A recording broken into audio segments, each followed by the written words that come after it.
Sebab dalam hadis Rasul ada dikatakan, dosa manusia dengan manusia Allah tidak ikut campur.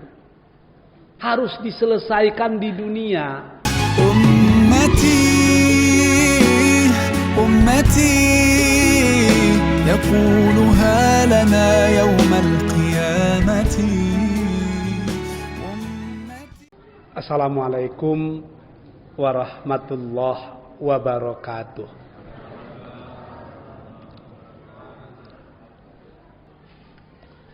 Allahumma salli ala Muhammad wa ala ali Muhammad. Selawat beriring salam kita pintakan kepada Allah agar tetap dicucurkan kepada Rasulullah Habibullah Muhammad sallallahu alaihi wasallam. Sama-sama kita berikrar agar tetap menjadi umat dan pengikutnya yang senantiasa menghidup-hidupkan sunnahnya dalam hidup dan kehidupan kita insya Allah. Pada malam hari ini kita mengadakan acara halal bil halal. Halal bil halal ini istilah bahasa Arab yang sesungguhnya hampir tidak bisa dipahami oleh orang Arab. Saya berani ngomong begitu. Pernah suatu hari saya diminta beberapa tahun yang lalu itu memberi ceramah halal bil halal di Fakultas Tarbiyah UIN Suskariau. Saya ngajar di Usuluddin, disuruh ceramah halal bil halal di Fakultas Tarbiyah. Ketika itu di sebelah saya duduk dosen bahasa Arab yang kebetulan orang Mesir, Syekh Sa'ban rasanya namanya itu.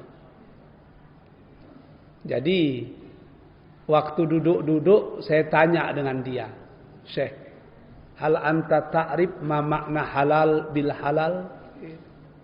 Dia diam. Sambil bergurau dia ngomong dengan saya, ya Sayyidal Amin, wallah bi rabbil Ka'bah ma arabtu hadzal istilah. Dia senyum juga gitu kan. Jadi dia bilang dengan saya, Sayyidul Amin, demi Tuhan pemilik Ka'bah, baru hari inilah saya dengar istilah itu. Jadi kalau orang Arab tidak ngerti, kita sangat paham. Artinya jemaah Masjid Al-Firdaus lebih Arab dari orang Arab. Makanya sebagian orang bertukar, tidak menggunakan halal bil halal lagi, tapi menggunakan istilah silaturahmi syawal. Tapi bagi saya dua-duanya betul. Itu kan hanya istilah. Yang paling penting kan hakikatnya. Apa itu hakikat dari halal bil halal? Saling halal menghalalkan. Saling maaf memaafkan. Saling rela merelakan. Saya buka buku-buku. Buka di internet di mana-mana, tengok buku-buku. Kapan sebetulnya halal bil halal ini dimulai? Kalau istilah hadis asbabul wurudnya macam mana itu? Kalau tafsir asbabun nuzulnya bagaimana itu? Setelah saya tengok-tengok, ternyata halal bil halal ini mulai dilaksanakan pada masa kerajaan Mataram Islam. Raja-raja Jawa dulu merasa tidak mungkin mendatangi rumah rakyatnya satu persatu. Oleh sebab itu rakyat dikumpulkan di satu tempat untuk saling maaf memaafkan. Inilah cikal bakal dari peristiwa halal bil halal.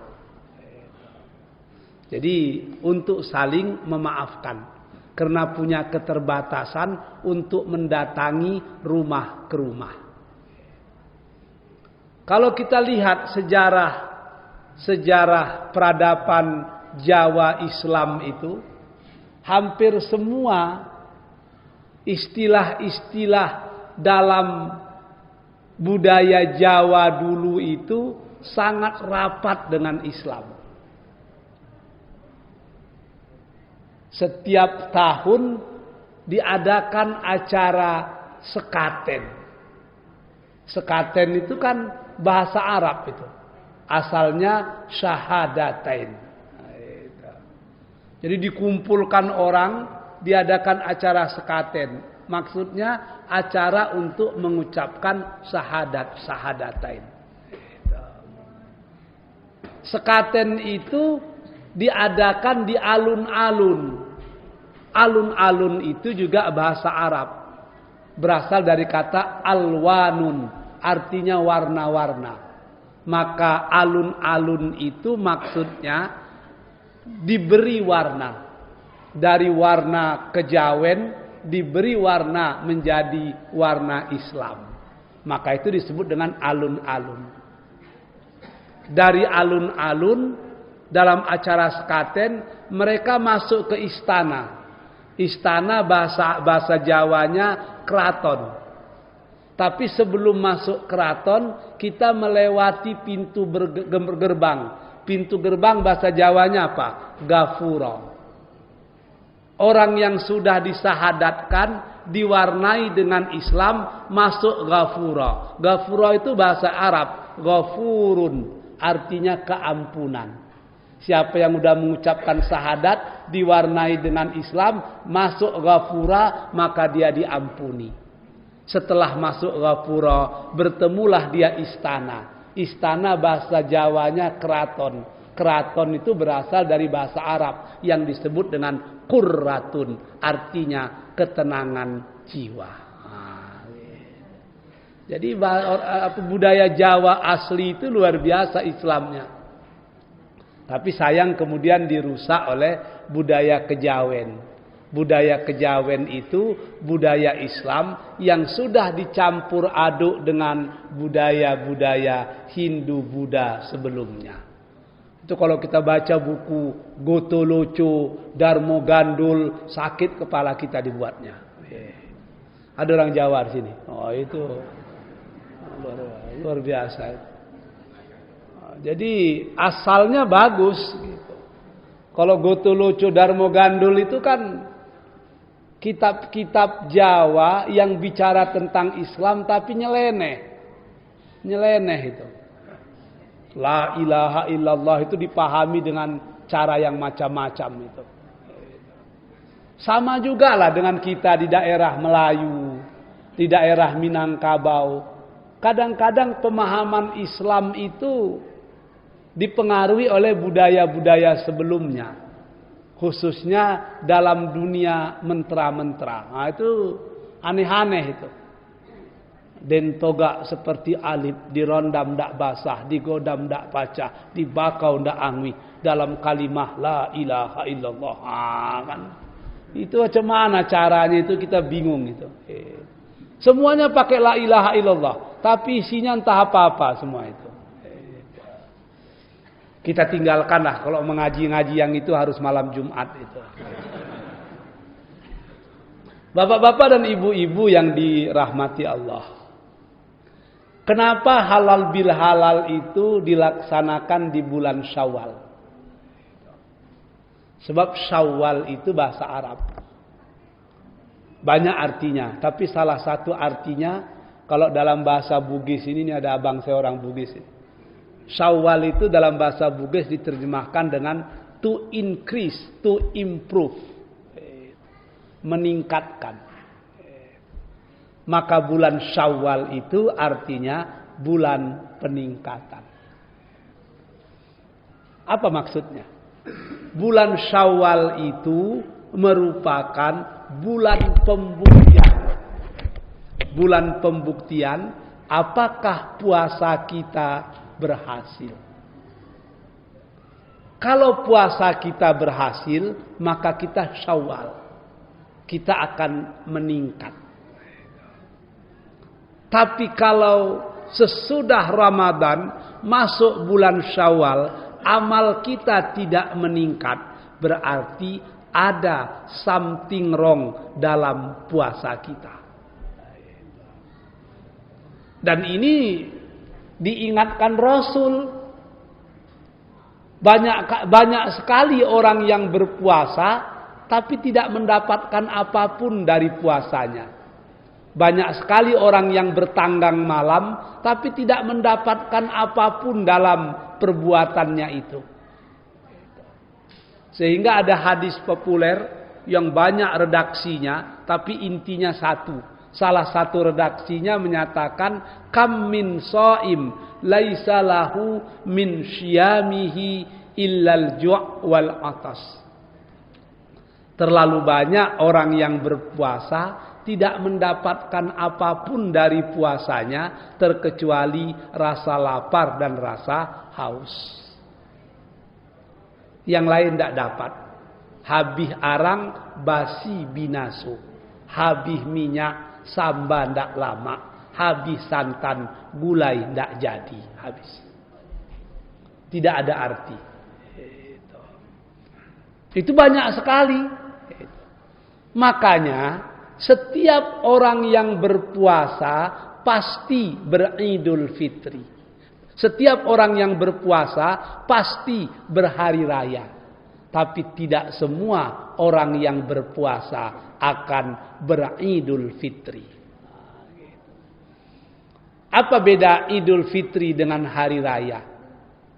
Hari raya lebih cenderung kepada selebrasi atau perayaan fisik.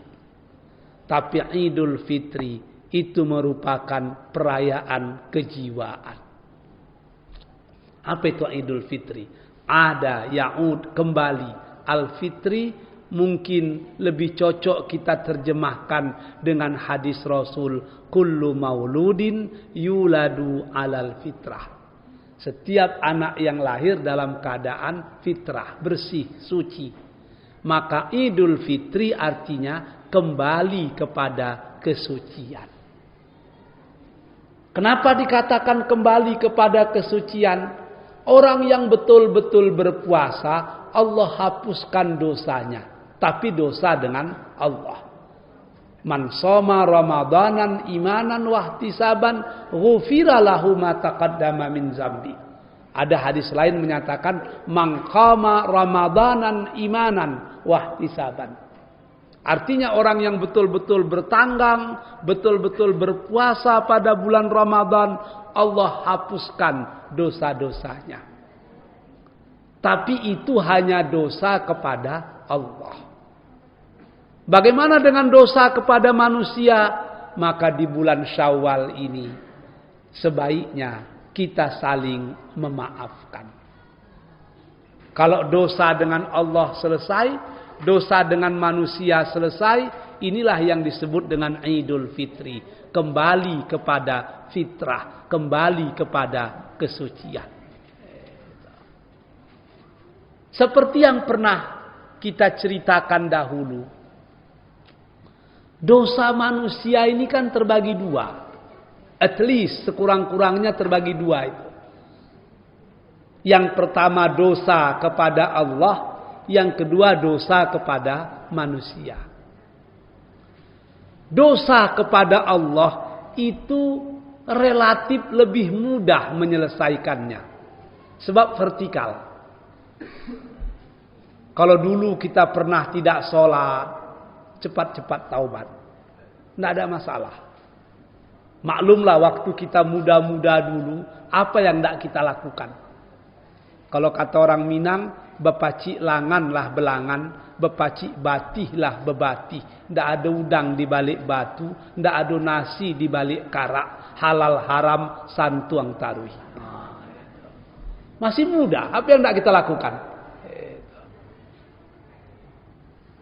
Tapi kalau itu dosa kepada Allah, relatif lebih mudah. Kalau dosa-dosa kecil, perbanyaklah istighfar. Astagfirullahalazim. Mau lebih lengkap, astagfirullahalazim allazi la ilaha illa wal hayyul qayyum wa atubu ilaih. Macam-macam. Istighfar itu menghapuskan dosa. Makanya sesudah sholat kita disuruh beristighfar. Membaca tahlil, tahmid, takbir, subhanallah, alhamdulillah, Allahu akbar. 33. Dilengkapkan 100. Andai kata itu kita bacakan, dalam salah satu hadis dikatakan Allah akan menghapuskan dosa kita, walaupun itu sebanyak buih di tepi pantai. Itu dosa-dosa kecil. Kalau dosa-dosa sedang bagaimana? Dosa-dosa sedang, dosa-dosa manusiawi itu dihapuskan dengan ibadah.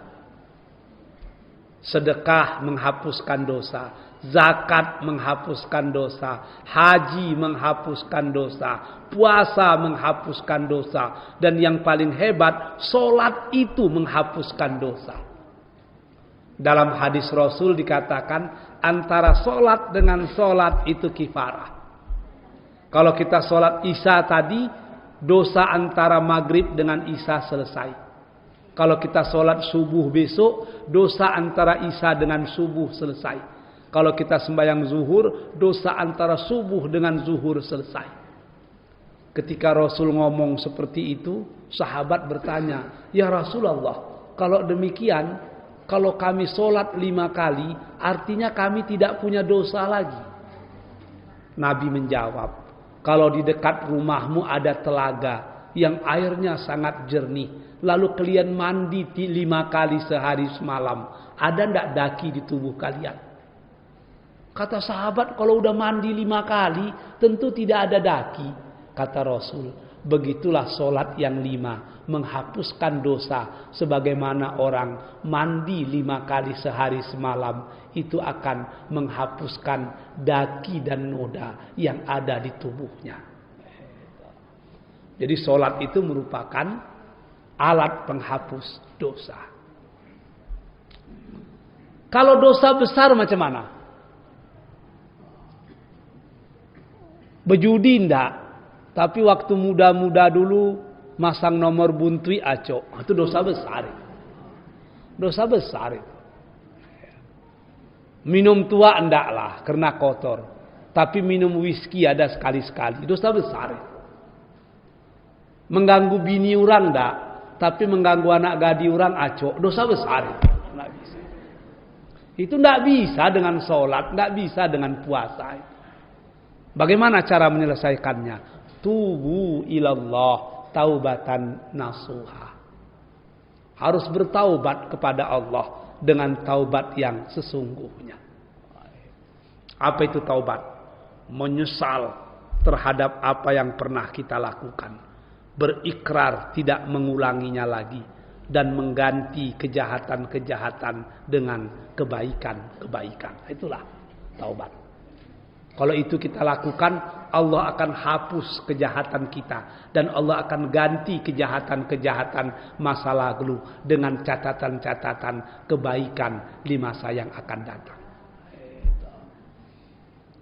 Jadi kalau dosa dengan Allah itu relatif lebih mudah. Hanya ada satu dosa yang tidak bisa dihapuskan dengan taubat. Apa itu? Dosa syirik. Kalau syirik memang tidak bisa dihapuskan dengan taubat. Sebelum perbuatan syirik itu kita tinggalkan dan kita hentikan. Kalau ada di antara apa-apa orang Piaman masih menyimpan capak-capak baru, itu dibuanglah. Dibuang. Syirik itu. Kalau yang orang Jawa masih percaya juga dengan keramat monyet, buanglah lagi itu. Tangkal-tangkal. Yang orang Melayu percaya pula dengan besi kuning, kain kuning, pulut kuning, macam-macam itu. Dibuanglah.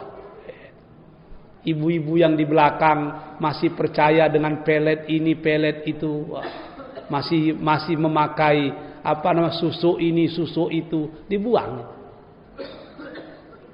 Sebab kalau barang-barang itu masih ada dengan kita, sampai bungkuk kita bertaubat, taubat itu tidak akan diterima oleh Allah. Harus dibuang, tidak dipakai lagi. Sebab syirik itu kezoliman yang maha dahsyat. Inna syirka la zulmun azim. Kenapa demikian? Sebab syirik itu melecehkan Tuhan itu. Kalau ibu-ibu tidak percaya syirik itu jahat, syirik itu melecehkan Tuhan.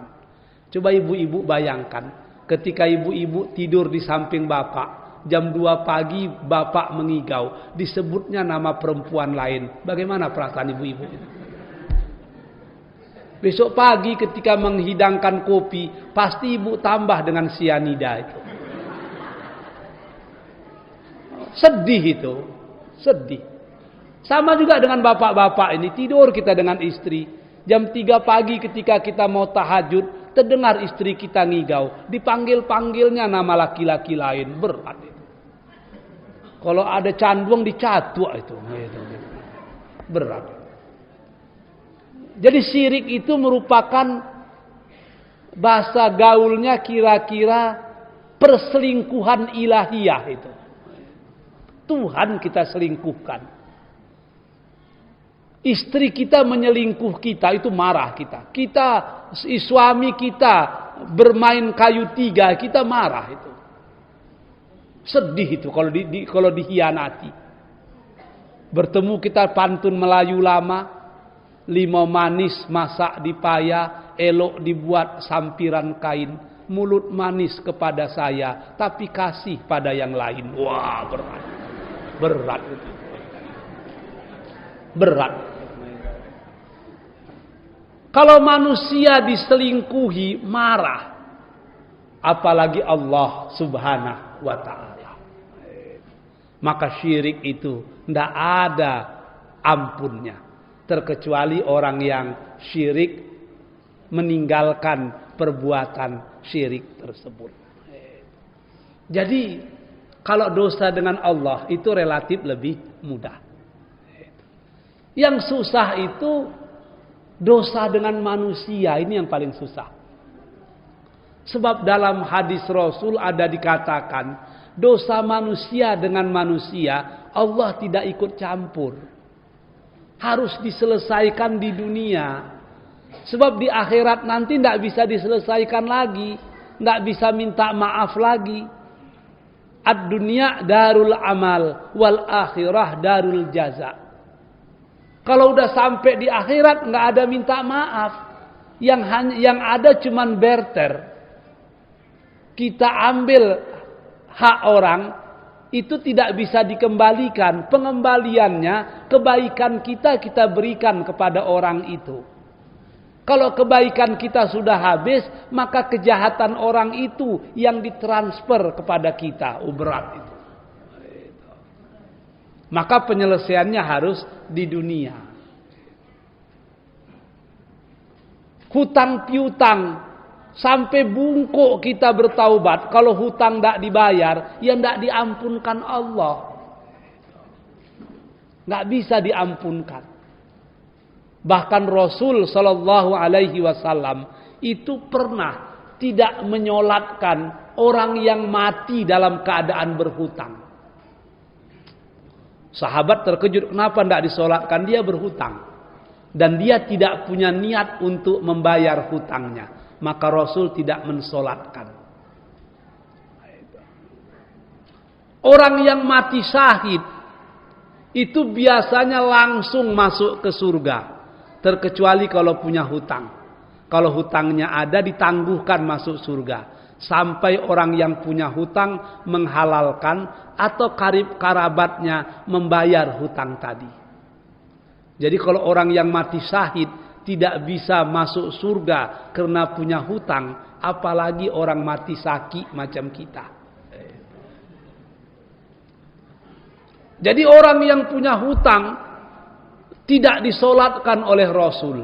Dan ini menjadi dalil yang dipakai oleh adik-adik kita di pemuda Muhammadiyah di pusat itu yang menyatakan mayat koruptor tidak perlu disolatkan. Nah, itu berdasarkan hadis Rasul ini, karena koruptor itu orang yang berhutang kepada negara.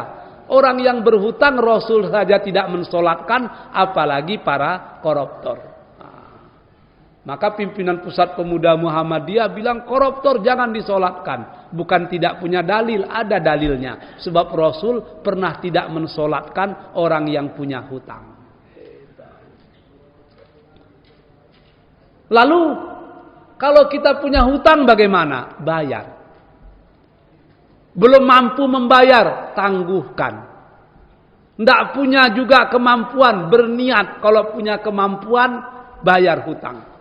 Kalau mati sebelum membayar, tapi kita punya niat, bagaimana? Di akhirat Allah yang akan membayarkannya. Nah, begitu. Tapi harus punya niat. Jangan kita berhutang dengan orang, tidak punya niat untuk membayar.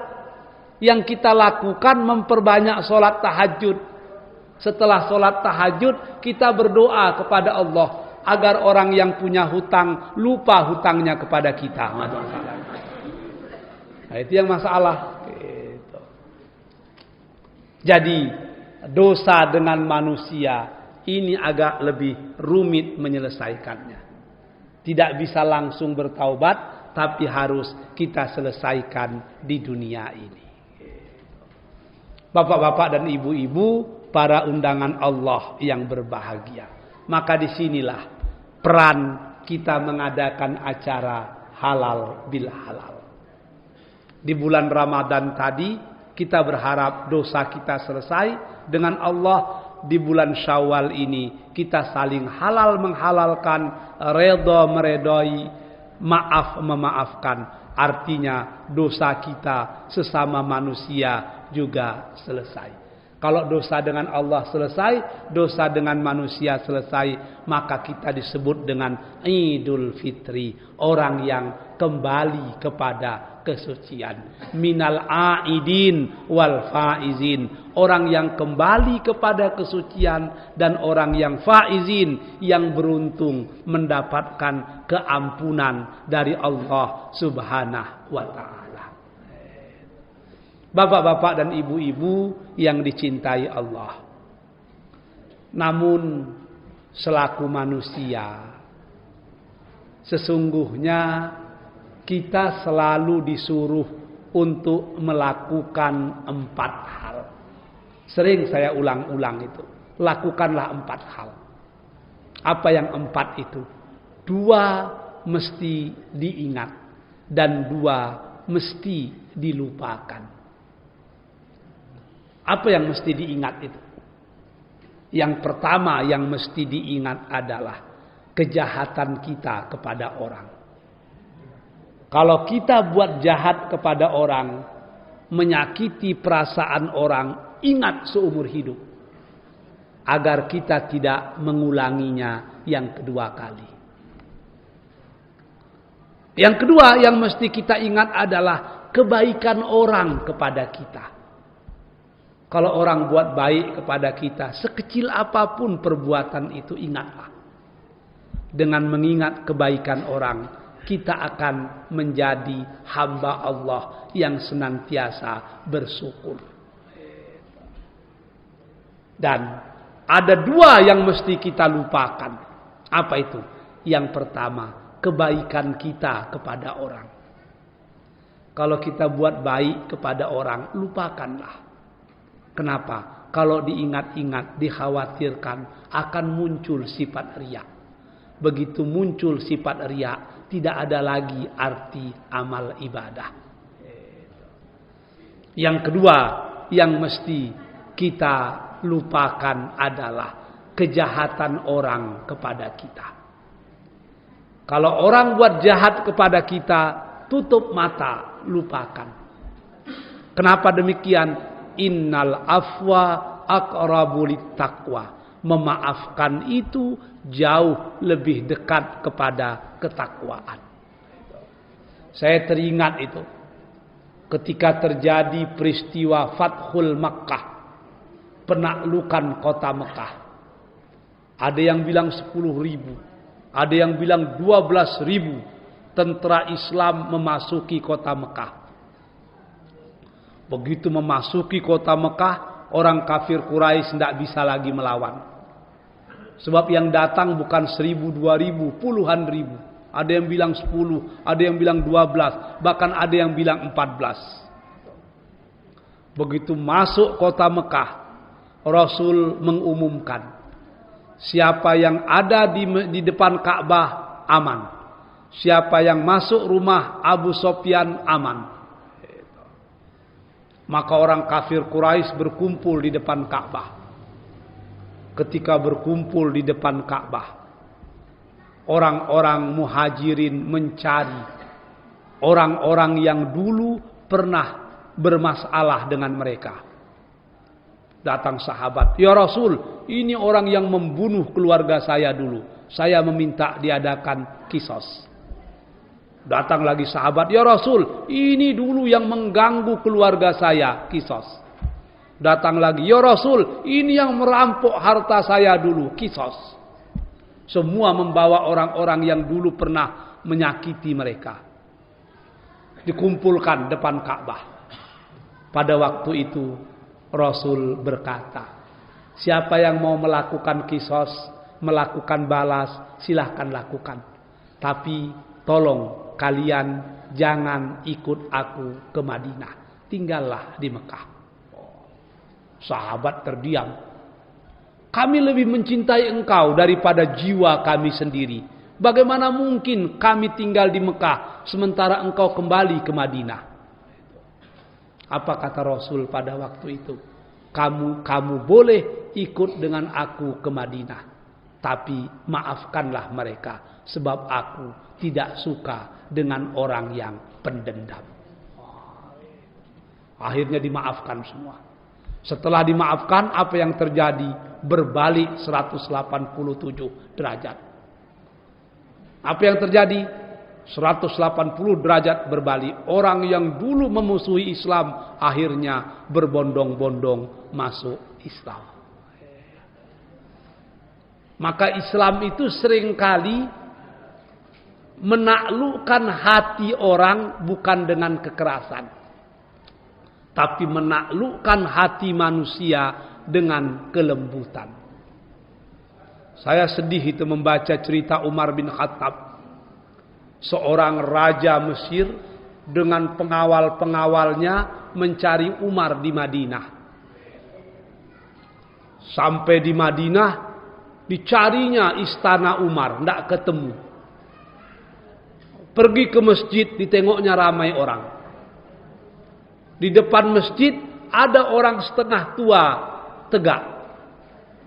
Bangsawan Mesir tadi ngomong dengan orang tua tadi. Pak, mana rumah Umar bin Khattab? Kenapa demikian? Saya ini bangsawan Mesir. Saya mau ketemu dengan Umar. Di mana? Di rumahnya. Orang tua tadi membawa rombongan itu ke rumah Umar bin Khattab. Jumpa rumah Umar. Sangat sederhana. Apa kata orang tadi? Mana rumah Umar? Ini rumah Umar. Kecil begini iya. Lalu kalau dia menerima tamu di mana? Di masjid. Di rumah ini ngapain? Dia hanya tidur malam di sini. Menerima tamu di masjid. Oh, kalau demikian, mari kita ke masjid mencari Umar. Orang tadi menjadi penunjuk jalan. Dibawalah rombongan Mesir ini ke masjid. Sampai di masjid, kata-kata raja tadi, ini masjid betul. Di sini Umar menemui tamu-tamunya betul. Di sini Umar berkantor betul. Kalau demikian, tolong tunjukkan kepada saya mana Umar bin Khattab. Lalu orang tua tadi ngomong, sayalah Umar bin Khattab. Turun Raja Mesir dari kudanya. Malu luar biasa. Padahal Umar itu masih menjadi pejabat tinggi negara. Tapi dia bersikap seperti rakyat biasa. Sementara kita kadang-kadang sudah lama pensiun dari pejabat, masih menganggap diri seperti pejabat. mau dilayani, tidak melayani. Sehingga di Indonesia ini kadang-kadang sekarang kita susah membedakan antara mayat dengan pejabat. Susah. Dalam Islam, aminul kaum, wazirul kaum, ra'isul kaum, khadimuhum. Pemimpin suatu kaum itu adalah pelayannya. Pemimpin itu pelayan. Sebab tugas pemimpin melayani. Sementara mayat itu sudah tidak bisa melayani. Dia tidak bisa sholat, terpaksa disolatkan. Tidak bisa mandi, terpaksa dimandikan. Tidak bisa ke kuburan sendiri, terpaksa digotong rame-rame. Kalau pejabat sudah minta dilayani, maka pejabat itu sudah menganggap dirinya sebagai mayat. Lalu ada pula orang yang rame-rame meminta-minta ke kuburan. Maka orang seperti ini sudah mengangkat mayat menjadi pejabat. Nah, kan susah kita. Nah, ini yang sering terjadi. Jadi bapak-bapak, ibu-ibu, hadirin dan hadirat, para undangan Allah yang berbahagia, acara halal bil halal kali ini menurut saya sangat penting agar kita bisa saling memaafkan, saling meredai, saling menghalalkan. Sebab urusan antara manusia harus kita selesaikan di dunia ini. Insya Allah urusan kita dengan Allah sudah selesai dengan keampunan di bulan Ramadan yang lalu. Kalau di bulan Ramadan dosa kita dengan Allah selesai, di bulan Syawal dosa kita dengan manusia selesai, maka kita termasuk orang yang beridul fitri, kembali kepada kesucian. Inilah orang yang membudayakan puasa, bukan sekedar puasa dalam kebudayaan. Saya rasa itu yang bisa saya sampaikan. Lebih dan kurang mohon dimaafkan. Wabillahi taufik wal hidayah. Assalamualaikum warahmatullahi wabarakatuh.